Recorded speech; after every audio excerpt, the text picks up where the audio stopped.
నమస్కారం. బయటకి గంభీరంగా ఎంతో కఠినంగా కనిపించే ఆ పోలీస్ డ్రెస్ వెనుక ఎవరికీ కనిపించని ఓ పెద్ద కథ ఉందంటే మీరు నమ్ముతారా? ఈరోజు మనం ఆ ఖాకీ వెనుక దాగి ఉన్న కన్నీళ్ల గురించి, వాళ్ల అదృశ్య భావోద్వేగాల గురించి మాట్లాడుకోబోతున్నాం. ఆ యూనిఫాం వెనుక ఎంతటి వేదన, ఎంతటి మానసిక సంఘర్షణ ఉంటుందో ఈ కథ ద్వారా మనం లోతుగా తెలుసుకుందాం. రాత్రి సరిగ్గా 2 గంటల సమయం. హలో, ఇంకా నిద్రపోలేదా అని అడిగినప్పుడు అవతలనుంచి, బాబు నిన్నడుగుతున్నాడు నానెప్పుడొస్తాడు అని. ఫోన్లో భార్యనుంచి వచ్చిన ఈ మాటలు వినగానే వర్షంలో డ్యూటీ చేస్తున్న తండ్రి మనసు ఎంత బరువెక్కిపోయి ఉంటుందో ఒక్కసారి ఆలోచించండి. కంటిమీద కునుకు లేకుండా ఒక చిన్న పిల్లాడు అడిగిన ఈ చిన్న ప్రశ్నే మన ఈనాటి కథకు అసలు పునాది. గాఢమైన నిశ్శబ్దంగా ఉన్న ఆ రాత్రిపూట ఆ పసివాడి స్వరం గాలిలో ఎంతటి ఇమోషన్ని నింపిందో మనం ఊహించుకోవచ్చు. బయట చూస్తేనేమో భారీ వర్షం, దట్టమైన చీకటి.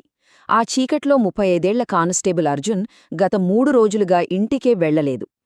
ఖాకీ డ్రెస్ అయితే వేసుకున్నాడు కాని ఆ తండ్రి కళ్లల్లో నిద్రలేదు, మనసులో ఏమాత్రం ప్రశాంతత లేదు. ఎందుకంటే ఇక్కడ 10 రోజులు అనే ఈ సంఖ్య వెనుక ఒక భయంకరమైన నిజం దాగి ఉంది. తన కొడుకు 10 రోజులుగా తీవ్రమైన జ్వరంతో బాధపడుతున్నాడు. అయినా సరే డ్యూటీ వల్ల కనీసం తన కొడుకుని స్వయంగా హాస్పిటల్కి తీసుకెళ్లడానికి కూడా ఆ తండ్రికి సమయం దొరకలేదంటే పరిస్థితి ఎంత కఠినంగా ఉందో అర్థం చేసుకోండి. ఒక తండ్రికి ఇంతకంటే నిస్సహాయమైన పరిస్థితి మరొకటి ఉండదు. ఇక నిద్ర లేకుండా గడిపిన ఆ సుదీర్ఘమైన రాత్రి గడిచిపోయి ఉదయం అయినా కూడా ఆ ఖాకీ డ్యూటీలో అర్జున్కి ఎలాంటి సడలింపు దొరకదు. డ్యూటీ అస్సలు కనికరించదు. ఒక్క రోజులో ఒక పోలీస్ జీవితంలో ఒత్తిడి ఎలా పెరుగుతుందో ఒక్కసారి ఈ టైంలైన్ గమనించండి. రాత్రి 2 గంటలకు భారీ వర్షంలో నిద్రలేమి, ఉదయం 6 గంటలకే మళ్ళీ ముఖ్యమంత్రి బందోబస్తు, సరిగ్గా మధ్యాహ్నం 2 గంటలకు భార్య నుంచి ఒక ఎమర్జెన్సీ మెసేజ్, ఆ తర్వాత రాత్రి 11 గంటలకు గాని ఆ డ్యూటీ పూర్తి కాని పరిస్థితి. చూస్తుంటేనే ఇదొక ప్రెషర్ కుక్కర్లా అనిపిస్తోంది కదూ. క్షణక్షణం ఆ ఒత్తిడి ఎలా పెరిగిపోతుందో ఇక్కడ మనం స్పష్టంగా చూడొచ్చు. పై అధికారి నుంచి ఒకే ఒక్క మాట, ముఖ్యమంత్రి బందోబస్తు ఉంది, ఇంకా 12 గంటల డ్యూటీ చేయాలి, అంతే. పోలీస్ వృత్తిలో అలసిపోయాను అనే పదానికి నిఘంటువులో చోటుండదు.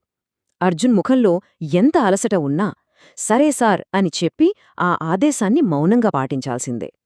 అలా మధ్యాహ్నం అయ్యేసరికి పరిస్థితి మరింత దిగజారింది. బాబుకు అస్సలు బాగోలేదు, త్వరగా రా అని భార్య నుంచి వచ్చిన ఒక్క సందేశం అతనిలో ఎంత ఆవేదనను రగిలించి ఉంటుందో ఊహించండి. కాని మంత్రి కాన్వాయ్ ఉంది కాబట్టి సెలవు దొరకదు. ఇదొక ఘోరమైన మానసిక సంఘర్షణ కదూ. ఇక్కడ ఒకే మనిషిలోని 2 కోణాలను మనం గమనించాలి. ఒకవైపు ముఖ్యమంత్రి బందోబస్తు, మంత్రి కాన్వాయ్ అంటూ ఏమాత్రం విశ్రాంతి లేకుండా కఠినంగా నిలబడాల్సిన ఒక బాధ్యత గల పోలీస్ అధికారి. మరోవైపు అనారోగ్యంతో ఉన్న కొడుకు దగ్గరకు వెళ్లలేక ఆ నిస్సహాయతతో కన్నీళ్లను లోపలే దాచుకుంటూ కుమిలిపోతున్న ఒక తండ్రి. ఆ గంభీరమైన యూనిఫాం కింద ఒక తండ్రి ఎంతలా ఏడుస్తున్నాడో ఈ దృశ్యం మనకు కళ్ళ కట్టినట్లు చూపిస్తుంది. ఇక్కడే మనందర్నీ తుల్చేసే ఒక బరువైన ప్రశ్న ఎదురవుతోంది. తన ఉద్యోగం ముఖ్యమా లేక తన కుటుంబమా? బయట రోడ్ల మీద రద్దీ, సైరన్లు, మంత్రి కాన్వాయ్, కాని ఆ రద్దీ మధ్యలో కూడా అర్జున్ మనసు మాత్రం ఆస్పత్రి దగ్గరే గిరికీలు కొడుతోంది. నేను వస్తున్నా అని చెప్పాలనుంటుంది, కాని డ్యూటీ అవ్వలేదు. ఈ లోపలి పోరాటం అతన్ని ఎంతలా పిండేస్తోందో మాటల్లో చెప్పలేం. ఎటకేలకు రాత్రి 11 గంటలకు ఆ డ్యూటీ పూర్తవ్వగానే ప్రాణం అరచేతిలో పెట్టుకుని ఆస్పత్రికి పరుగెత్తుకుంటూ వెళ్తాడర్జున్. అక్కడ ఐసీయూ బయట భార్య ఏడుస్తూ కనిపిస్తుంది. ఆ దృశ్యం చూడగానే అతడి గుండె ఒక్కసారిగా ఆగిపోయినట్లవుతుంది. బాబు ఎలా ఉన్నాడు అని భయంగా అడిగితే డాక్టర్ నెమ్మదిగా ఒక మాట చెబుతాడు. ఇప్పుడు ప్రమాదం తప్పిందండి. కాని బాబు మళ్ళీ ఒక్కడే అడిగాడు, నా నాన్నెందుకు రాలేదు అని. ప్రాణాపాయం తప్పిందన్న సంతోషం కన్నా అత్యవసర సమయంలో తన సొంత కొడుకు పక్కన లేకపోయాననే ఆ అపరాధభావం ఆ తండ్రిని కోసి కారం పెట్టినట్లు వేధిస్తోంది.